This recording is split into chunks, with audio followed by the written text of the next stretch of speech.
একটা দাগ দেব লম্বা করে, তার পাশেও একটা দাগ দেব লম্বা করে, দুটো দাগ নিচে জোড়া দেব, উপরেও জোড়া দেব।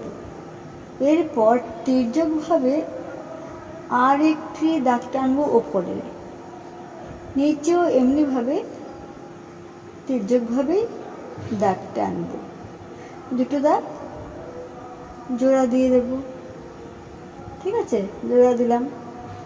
এবারে উপরের অংশটুকু আমি কি করব, দাগ দিয়ে একটু স্কোয়ার বা বাক্সের মতো করব,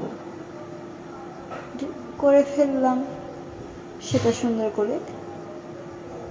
এরপর কি করবো বলো তো, ওই যে সোজা দাগগুলো তিনটে পরপর আছে মুছে দেব, দিলাম মুছে। এবার ওখানে মুছে সোজা সোজা লম্বা লম্বা করে পাশাপাশি দাগ টেনে দেব। এই পাশটা হলো, এবার ওই পাশেও এইভাবেই একই রকমভাবে এই দাগের মুখ থেকে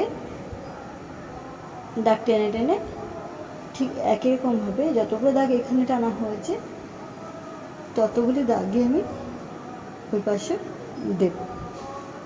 হলো দাগ টানা। এবারে ওই দাগের মাঝখানে যে ফাঁকাগুলো সেখানে কার্ভ করে করে বাঁকা করে করে ওপর থেকে নিচে ওই দাগগুলো দিতে থাকবে। হলো।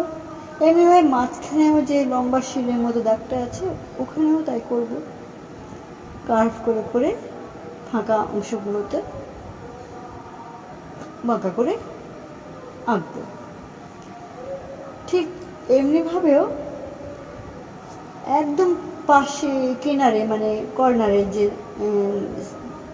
অংশটা রয়েছে সেখানেও কি করব, এইভাবে বাঁকা করে করে কার্ভ করে আমি অংশটুকু ফাঁকা অংশটুকু ভরে দেব। দেখো আমি সবগুলো এভাবে ভরে দিয়েছি। ঠিক আছে, এবার আমি লিখে দেব। এবার কী হয়েছে বলো তো, অনেকগুলো বই দেখতে পাচ্ছ তো, হয়েছে তো। আমি বই লিখে দিলাম সবগুলোতে।